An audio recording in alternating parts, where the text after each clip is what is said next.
Hi, I'm going to be explaining what nRT is and how to use it. So, the first thing I want to talk about is how, first of all, what all the letters mean, because that's hella important. So, just to recap, I'm going to switch to a pen because that's a smart move.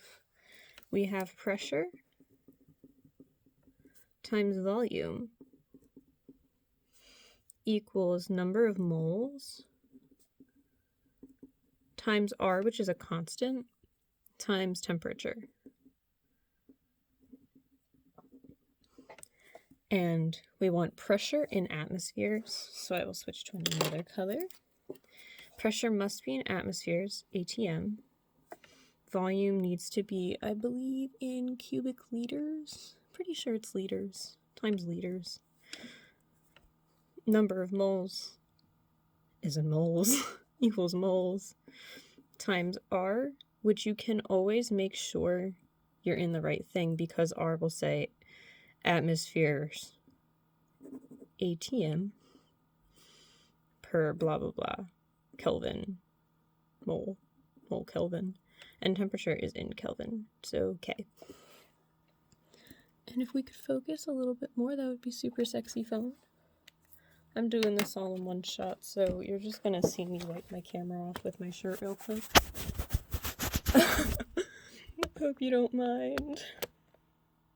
Okay, there we go. My phone is precariously hanging out, but it's fine.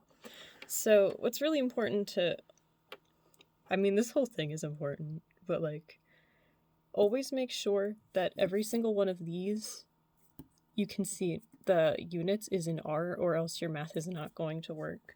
You're probably going to have to convert, and that is on the sheet that you get when you take the chem test. So look on that. They normally try to do something like they'll put temperature in Celsius or Fahrenheit, normally Celsius.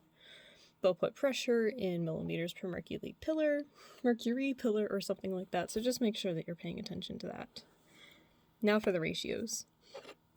We basically, first of all, when we're talking ratios, we can ignore R because it's constant.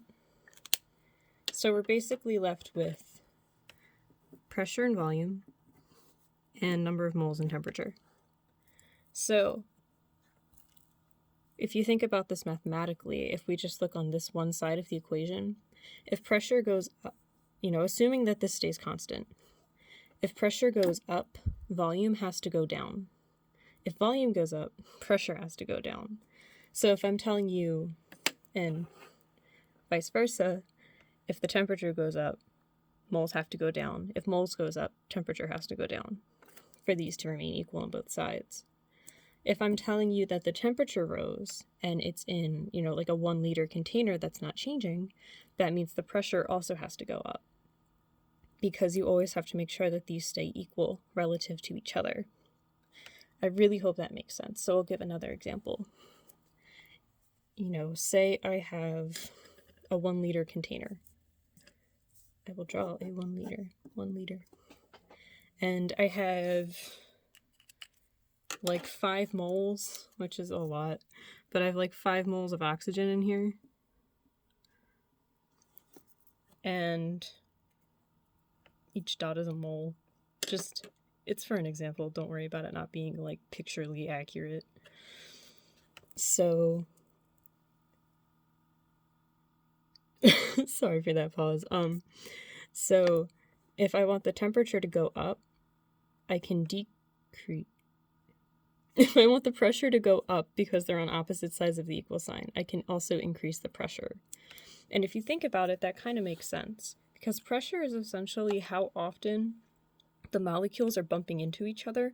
So the more they're bumping into each other, the more kind of friction's building, so the more temperature is going to build. And to do math on it, you just look at a problem, you figure out what the pressure is, what the volume is, what the moles are, what the temperature is. You're obviously going to be missing one of them. Plug in R, and that's all you got to do. You can shift this around to make it like you can say V equals nRT over P, but that's only if you really feel like being extra and solving for a variable. You normally don't have to do that. And I hope this kind of helped explain nRT, our God. This is gas law God. If you have any questions and you're a random person watching this, leave a comment. I took AP Chemistry. And if you're not a random person and you know me, you can text me questions or call me. I really hope this helped. I feel like it might have been a little bit messy, but I hope I helped explain it a little bit more. Bye.